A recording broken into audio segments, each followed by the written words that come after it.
Segunda Reis.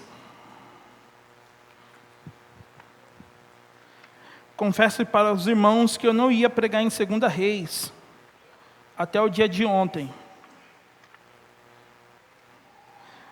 Eu ia pregar em outro texto, mas Deus me levou, falando, não, você vai pregar em Segunda Reis. Segunda Reis, capítulo 4.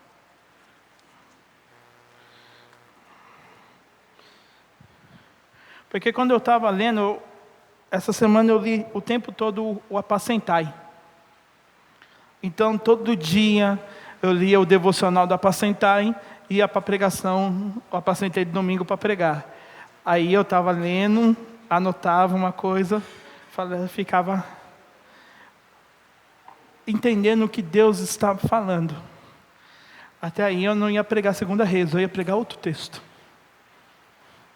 Mas ontem foi especial. Ontem nos meus exames diários, né? Os irmãos que são solteiros ainda, se você procurar uma irmã, uma esposa enfermeira, saiba que você vai ter exames periódicos todo ano. Então, eu estava lá no meu exame periódico, lá no nível brasileiro, aí eu fui ler Segunda Reis, que eu ainda não tinha lido. Aí Deus falou assim, aí você vai pregar nesse texto. Eu falei, amém. Aí depois eu fui entender, porque eu estava fugindo do texto, porque eu já estou lendo o texto. Eu estou aprendendo a ser um Eliseu. E Deus tem falado muito comigo, através desse profeta. Onde o tema da mensagem é, Deus faz com matéria-prima. Deus faz com matéria-prima. Em 2 Reis 4, 2, diz assim, a minha versão é NVT, o que posso fazer para ajudá-la? Perguntou Eliseu. Diga-me, o que você tem em tua casa? Ela respondeu, não tenho nada, exceto uma vasilha de azeite. Senhor, a tua palavra vai ser ministrada nesta noite. Quem está na minha frente e quem está ouvindo não é qualquer pessoa, mas são seus filhos, filhas e a noiva do Cordeiro. Então me direciona, Senhor, para que essa palavra venha ao encontro de cada coração aqui presente e daqueles que estarão assistindo pela live. No nome de Jesus, amém? E graças a Deus. Amém, irmãos?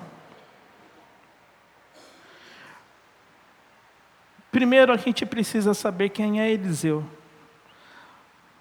Eliseu é um homem escolhido por Deus. Não foi um homem que escolheu Eliseu, não. Foi o próprio Deus que escolheu Eliseu. E lá em 1 Reis 19, 15 e 16, Deus fala para Elias, no momento que ele está no deserto, lá deprimido, e Deus fala assim, você precisa ir lá também ungir Eliseu, que será o seu sucessor. Então, Eliseu é um homem escolhido de Deus. E sucessor de Elias, porque depois que Elias vai embora, no caminho, ainda não cheguei nessa parte, a partir de amanhã eu vou aprender sobre o caminho de Elias e Eliseu. No caminho, acontece algo extraordinário. Elias fala assim, não, fique aqui. E Eliseu fala, não, eu vou com o Senhor. E os dois vão. Chega na próxima cidade, não, fique aqui. Fica aqui. Não. Eliseu fala assim, não, eu vou com o Senhor. E ele vai. Chega na outra cidade, Elias fala, Eliseu, fica aqui. Não, eu vou com o Senhor. Aí, o que você quer? Eu quero porção dobrada. E ali acontece uma história fantástica. Vou deixar vocês lerem depois. E Eliseu é atendido em seu pedido.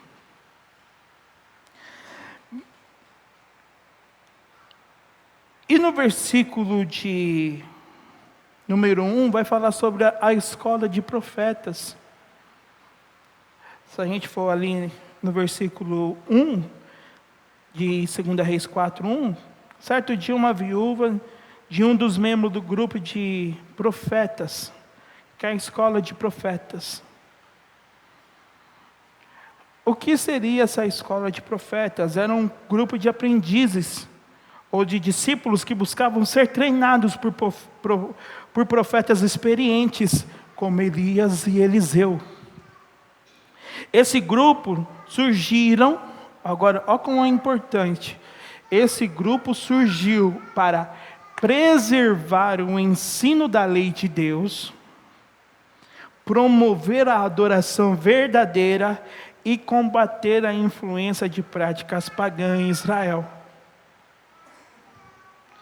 E ensinava a ter uma postura espiritual. Veja que era uma escola super importante, onde combatia a idolatria, ensinava uma verdadeira adoração, promovia uma verdadeira adoração e promover um ensino da lei de Deus. E o mais interessante, que hoje, infelizmente, vivemos um evangelho tão deturpado, aonde muitas das vezes a gente vê cada coisa da internet. Aí você olha ali e fala assim, mas aonde está na Bíblia isso? O mais importante, irmãos que estão aqui presentes, é estarmos numa igreja onde se fala da palavra. E a palavra é a palavra, e nada muda. Para vocês terem ideia, aqueles que sobem em cima do altar, depois vocês, se vocês quiserem ver um dia, vocês podem vir aqui ver. Aquele que prega a palavra nesse púlpito, tem um texto para ele também aqui. Aqui. Que diz assim, ao contrário de muitos, não negociamos a palavra do Deus visando lucro. Antes, em Cristo, falamos diante de Deus com sinceridade, como homens enviados por Deus. Então quem prega aqui, antes de colocar as coisas, ele se depara com o texto. Para entender que aqui a gente não estamos aqui para visar lucro, mas falar da palavra genuína de Deus.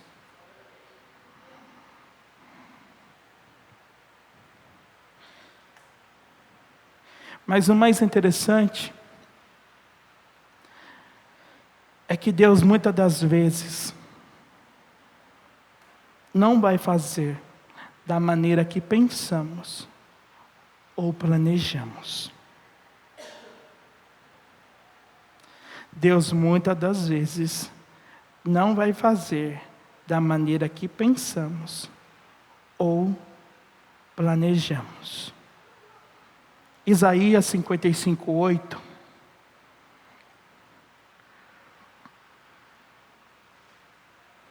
Na versão NVI, Isaías 55:8. Na versão NVI diz: pois os meus pensamentos não são os pensamentos de vocês, nem os seus caminhos são os meus caminhos, declara o Senhor.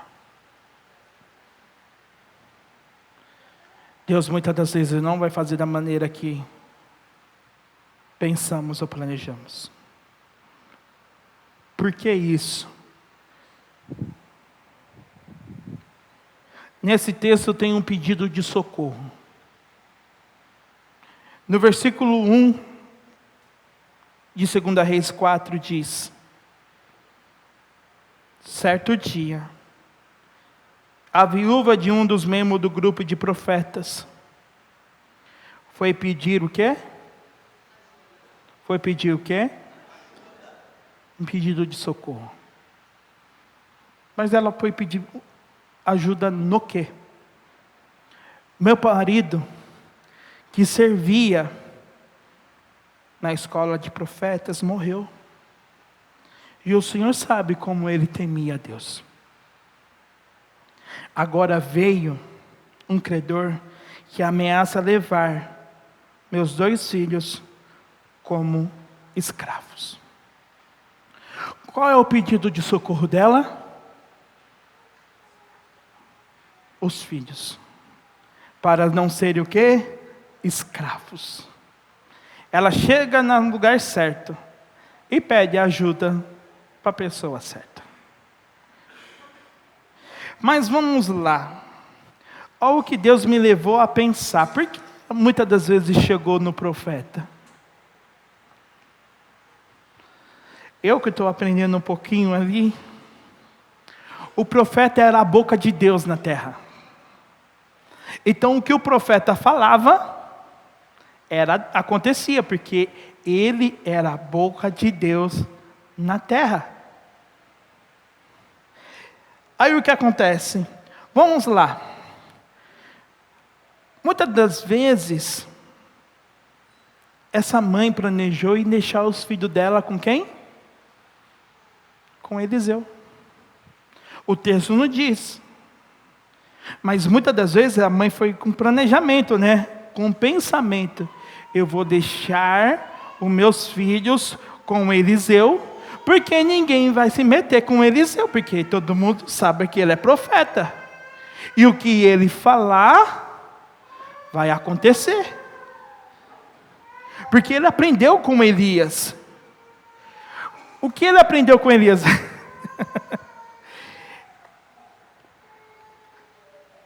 Ele aprendeu com Elias assim: não importa quem seja, se Deus mandou falar, fale. Tem uma passagem de 1 Reis, que o texto não fala que Eliseu estava lá, mas como Eliseu ia ser o sucessor de Elias, então Eliseu viu muita coisa acontecer. Acás caiu, aí ele foi procurar um vidente. Para saber se ele ia viver ou ia morrer. Quando as pessoas iam atrás para buscar alguém a não ser o profeta, Deus fala: avisa para os mensageiros para falar para Acás, se não existe Deus em Israel, se não existe profeta em Israel. Elias foi e falou: acaso não existe Deus em Israel? Acaso não existe profeta em Israel?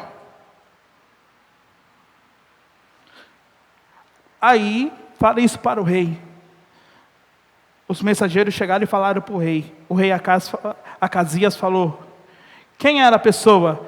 Ele vestia uma coisa assim, uma roupa tal assim. Ele falou assim: é Elias. Vai lá buscar Elias. Foram 51 no total, porque era o capitão e mais 50 soldados. 51 soldados.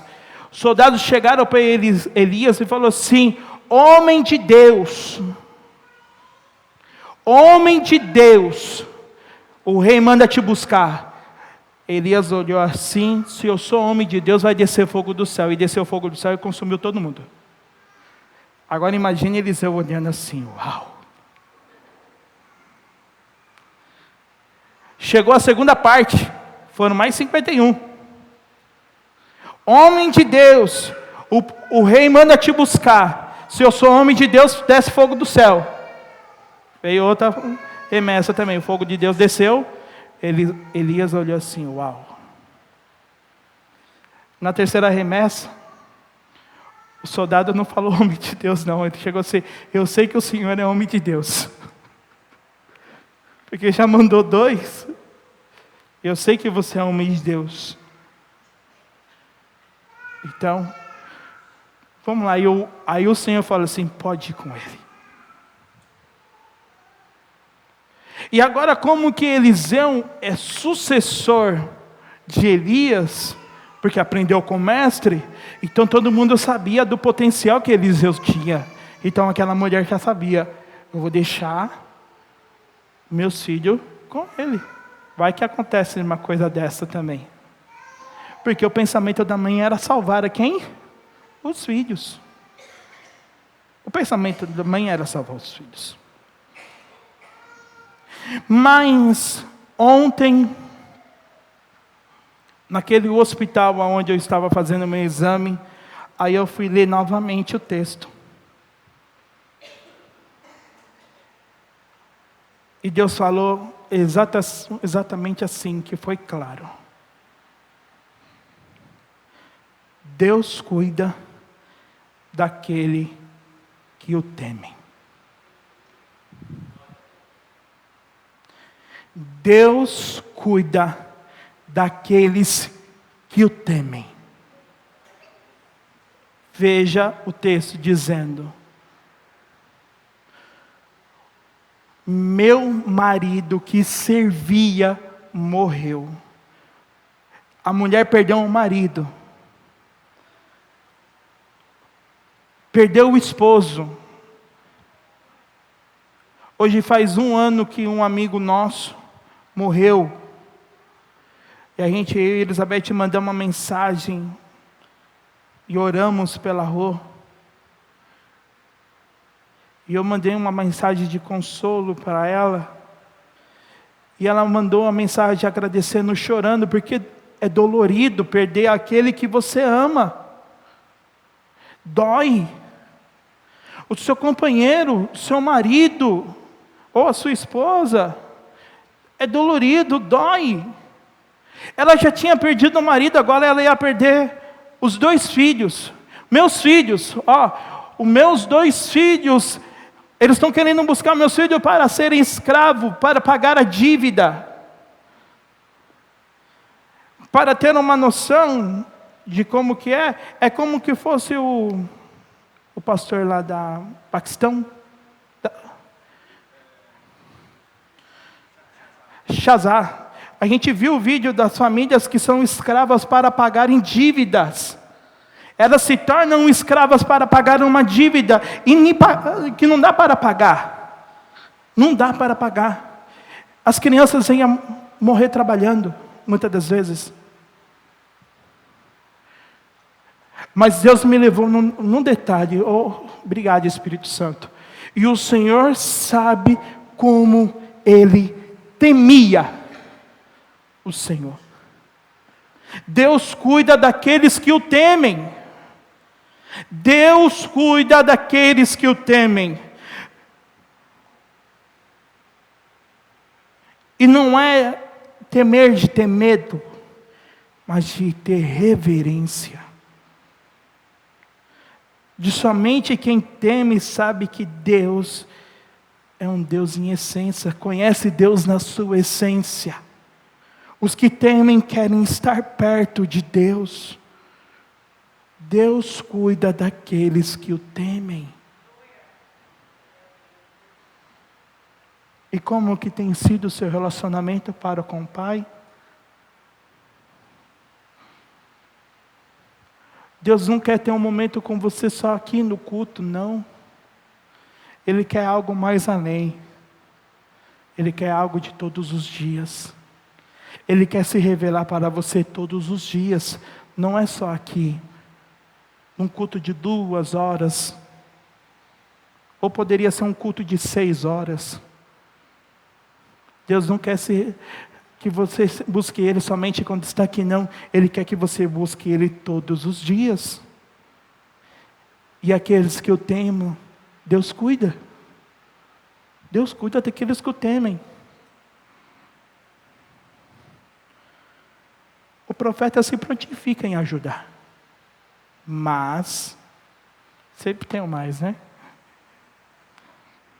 Versículo 2. O que posso te ajudar? Diga-me, o que você tem em casa?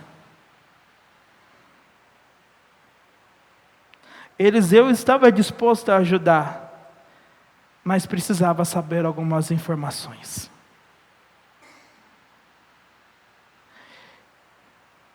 Deus está disposto em te ajudar.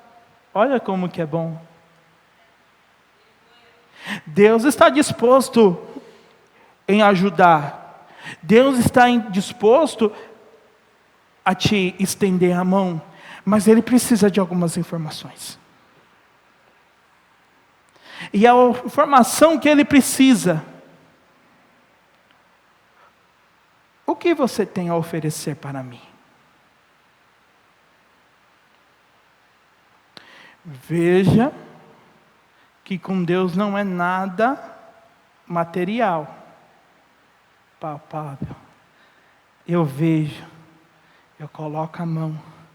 Com Deus não é nada algo material, concreto.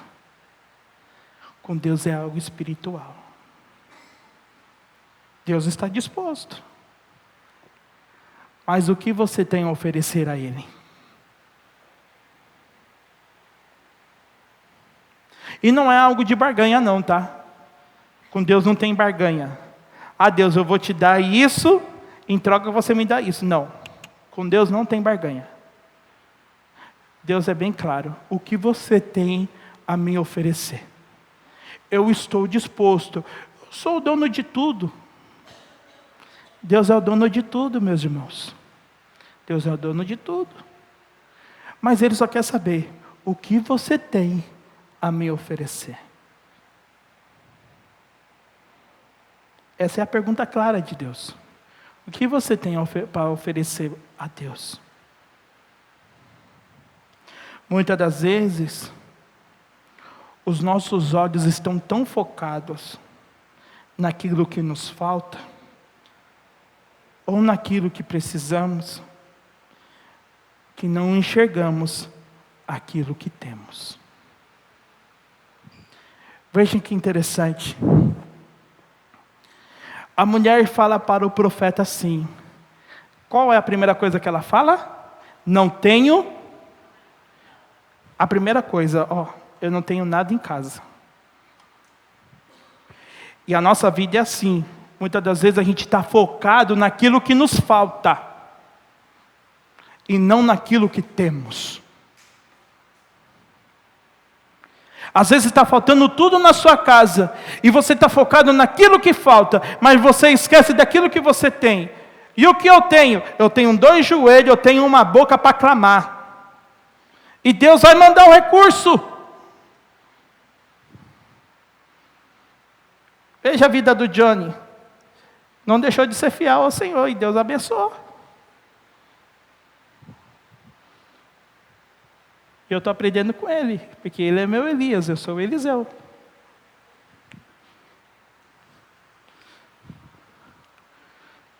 Irmãos, muitas das vezes os nossos olhos estão focados naquilo que nos falta, e a nossa vida parece que está vivendo uma bola de neve. Irmãos, e eu vou falar uma coisa para vocês, e essa semana eu estava vivendo isso, parece que a palavra estava, vamos colocar em prática. A minha vida estava focada, Senhor, Deus, está difícil, Senhor. E muitas das vezes, se meu carro falasse, meu carro ia falar assim, ele grita demais dentro desse carro. Porque eu grito mesmo, eu grito com a minha alma. Eu grito comigo mesmo, ei, fica quieto aí, Deus está no controle de tudo, você está doido? Lance para Deus. A Elizabeth chegou esses dias semana. E aí, como que você está? Eu estou lançando todas as minhas preocupações a Deus, porque Ele tem cuidado de mim. Muitas das vezes os nossos olhos estão focados naquilo que nos falta, e isso nos faz perder o foco da fé, o foco daquilo que temos. E nós somos filhos de Deus, e temos uma boca abençoada para clamar a Deus. Ainda existe voz em nossas gargantas, e precisamos clamar. Ela falou: eu não tenho nada, mas exceto que eu tenho ali eu tenho um azeite ali.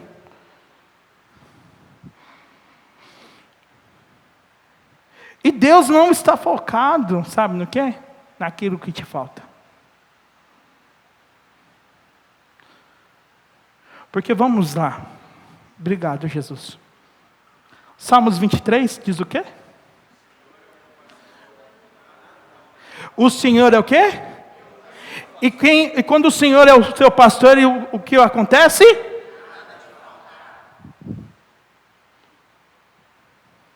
Se você tem Cristo como teu pastor, como seu Deus, como seu Pai, como seu Senhor, ei, de nada você tem falta.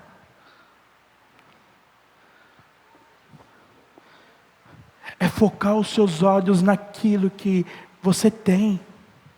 Deus não está focado naquilo que te falta. Deus está focado naquilo que você tem.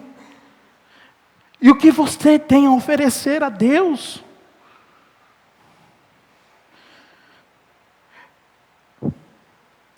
E mais uma. O que você tem oferecido a Ele. O que você tem oferecido a Deus?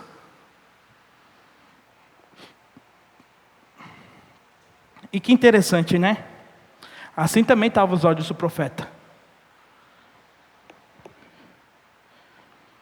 Os olhos do profeta também estavam como os olhos de Deus. O profeta não estava focado naquilo que estava faltando para aquela mulher, mas naquilo que ela tinha.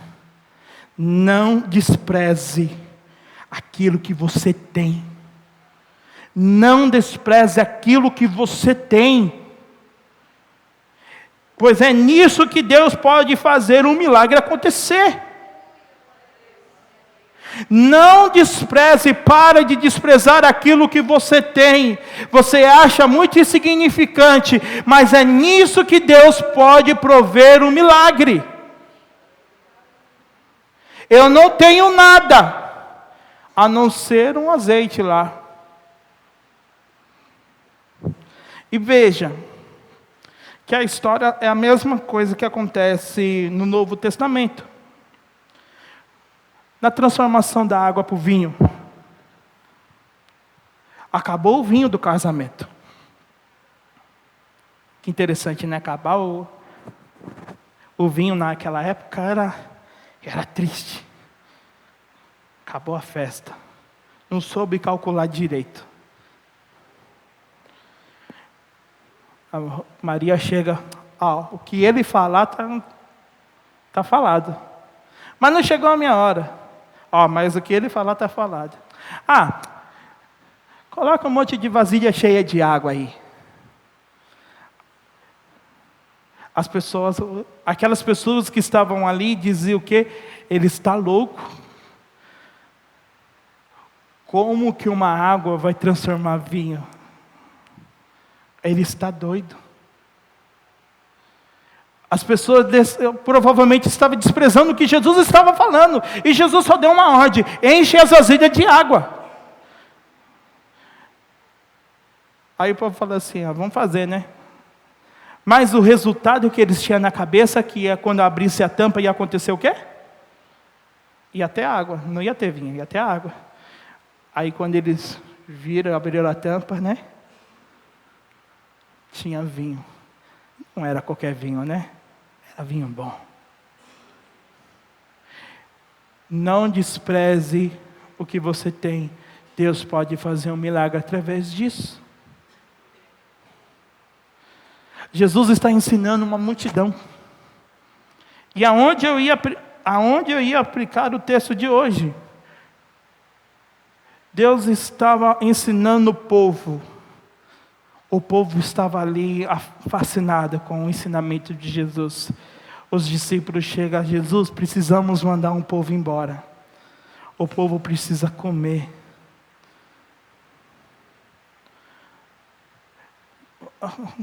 Como?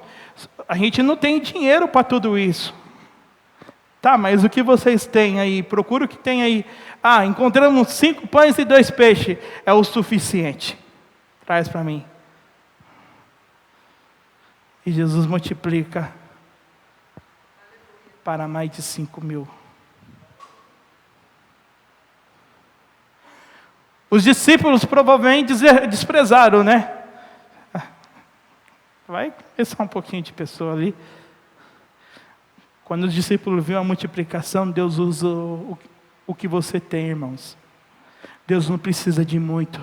Ele só precisa do pouco para fazer um milagre acontecer na sua vida. Então não despreze o pouco que você tem. Deus pode fazer o grande milagre. Deus pode fazer o grande milagre. E a ótica de Deus é totalmente diferente da nossa. Veja que interessante. Versículo 3 de 2 Reis, vamos lá. Eliseu disse o quê? Ele não estava focado no que estava faltando. Ela só tinha um azeite, então vamos para o azeite que te falta, né? É o azeite, eu só quero o azeite. Para mim não interessa se está faltando alguma coisa. Toma emprestado muitas o quê? Seus amigos e vizinhos. Quantas conseguir? Depois entre em sua casa com seus filhos e feche a porta. Derrame nas vasilhas o azeite que você tem e separe. Que você tem e separe-as quando estiverem cheias. Versículo 5. Aí vamos lá. Colocar em prática. A viúva fez o quê? A viúva fez o quê?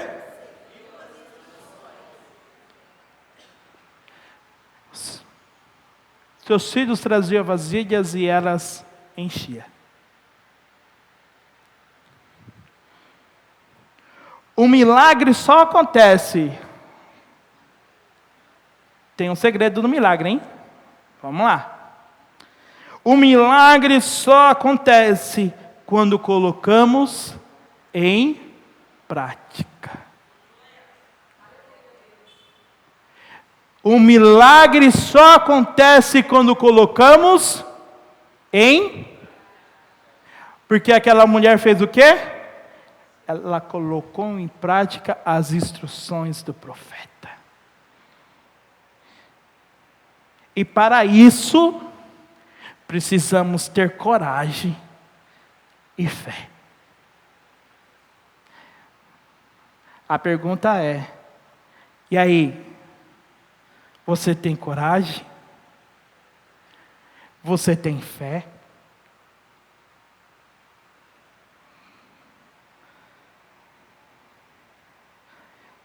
E quando esse texto veio, eu estava chorando já. Hoje na minha sala. Elizabeth de um lado e eu chorando do outro.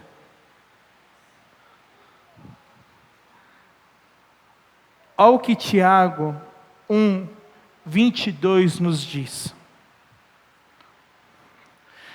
Coloca aqui para mim, Kel. 1:22.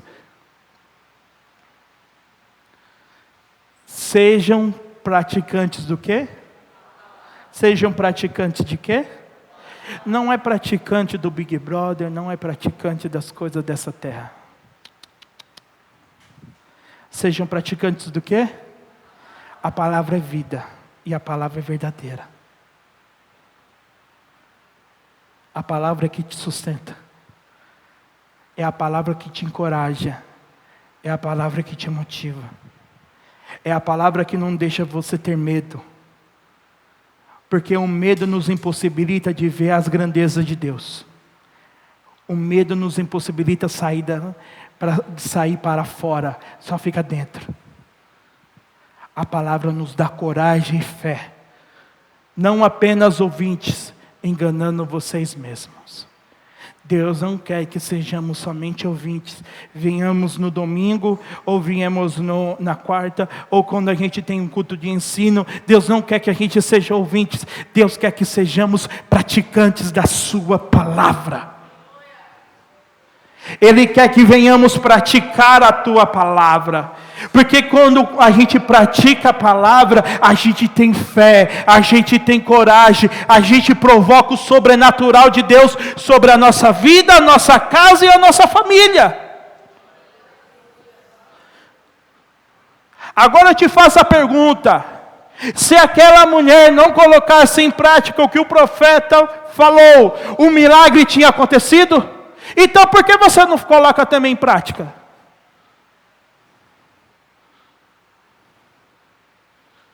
Deus dá todas as instruções. Você chega, sai da sua casa e fala assim, ó. Está na cadeira. Ou está no quarto se arrumando, se embelezando. Ai, Senhor, fala comigo. Ou está no banheiro. Ô, Senhor, fala comigo, Pai. Eu preciso ouvir a tua voz. Eu preciso ter coragem. Eu preciso ter fé, Senhor. Aí Deus vem e fala assim: filho, você precisa colocar em prática. Ah, não, Senhor, mas eu tenho vergonha, eu tenho medo, eu tenho isso. Aí Deus fala: mas não seja ofende, mas praticante da palavra. Ai, Senhor, essa palavra não é para mim, é acovardado. Deus não quer pessoas acovardadas, Deus quer pessoas com coragem. Que se levanta e fala assim: eu tenho coragem, 2025 não vai ser igual a 2024, eu vou ter coragem, eu vou ter ousadia, eu vou ter fé. E se o vento bater? Deixa bater, papai está num barco, se ele estiver dormindo está tudo bem, eu sei que o barco não vai não afundar. Irmãos, o que eu estou falando para vocês, às vezes para mim não é fácil também não. Mas dentro do carro eu falo assim: eu preciso ter fé, eu preciso ter ousadia, eu preciso ter prática. Palavra, palavra, palavra. É a palavra que te encoraja. Porque quando você lê a palavra, aí você fica gigante, você fica grande. Quando você lê a palavra e você vê, você viu lá, né? Você multiplicou, agora vai ser comigo. Senhor, lembra lá da viúva lá, do profeta lá? Eu temo ao Senhor. E o Senhor cuida daqueles que o temem. Então o Senhor precisa cuidar de mim. Multiplica o azeite na minha casa. Multiplica, Senhor. Eu preciso do recurso.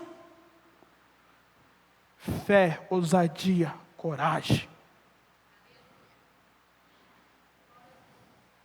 Deus não quer pessoas acovardadas. Deus quer pessoas de coragem. E se o vento balançar, bater no barco, e você vê que a onda está igual de tsunami, fica tranquilo, ele é o dono do mar. Se ele falar aquieta, ele vai aquietar.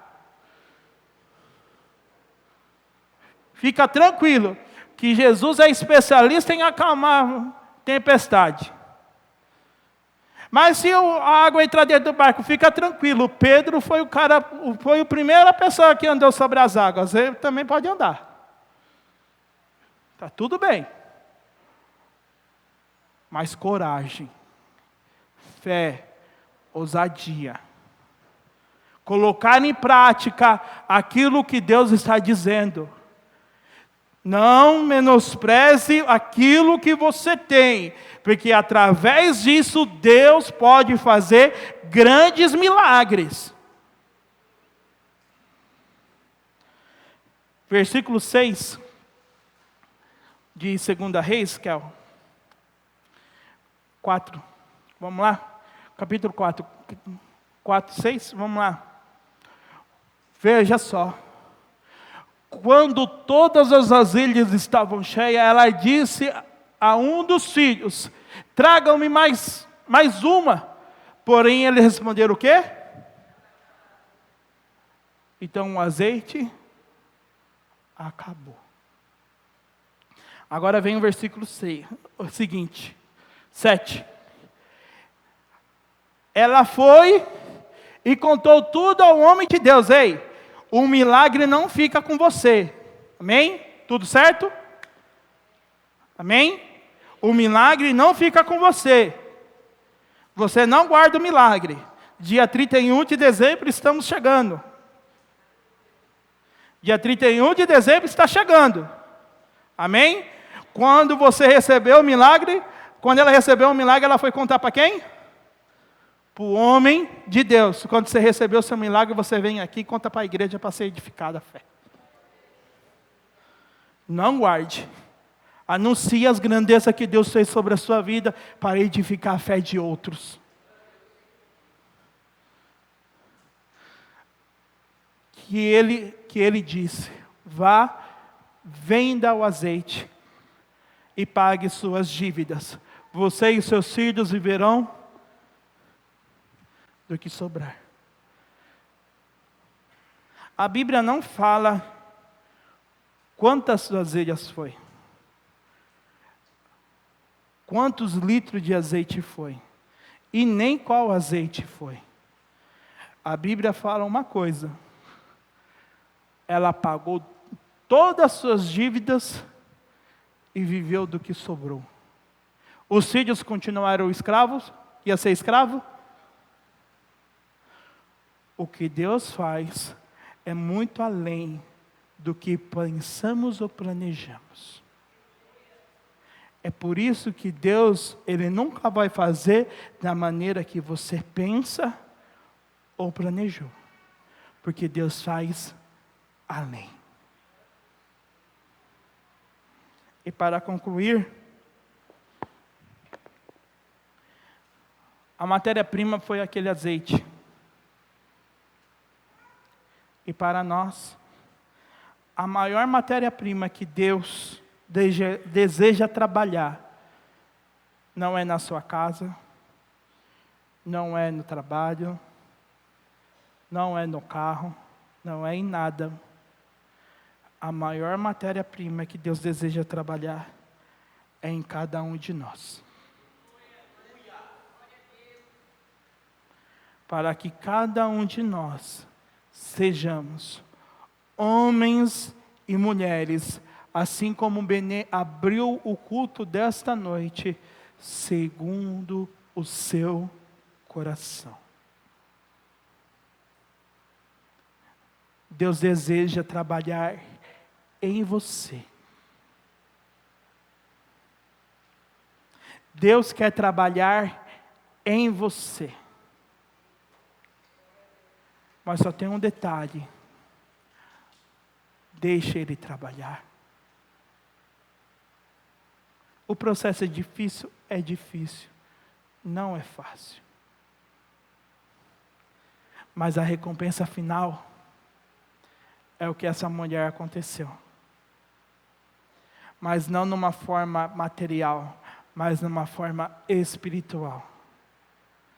Que as pessoas vão chegar em você e vai falar, como que você aguenta tudo isso? Aí você vai falar assim, é que eu coloco a palavra em prática.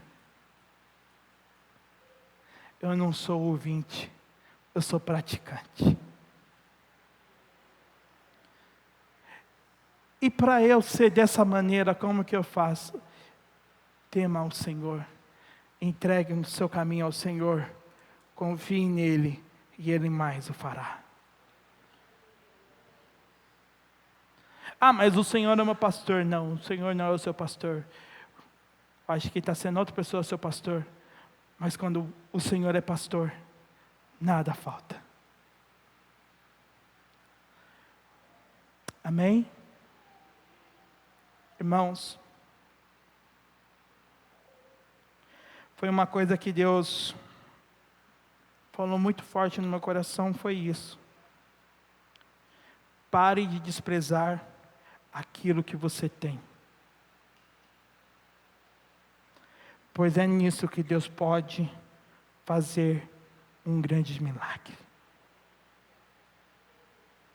Eu não sei o que você tem desprezado e o que você está achando insignificante. Muitas das vezes para você é um grão de mostarda.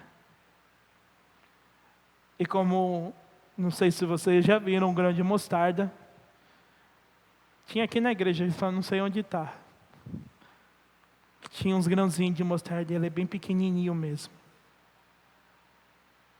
Se você jogar no chão, você perde. Para você, muitas das vezes, o seu milagre é isso. Bem pequenininho. Você acha insignificante. Mas é nisso que Deus pode fazer um grande milagre acontecer. Amém? Senhor, a Tua palavra foi ministrada nessa noite.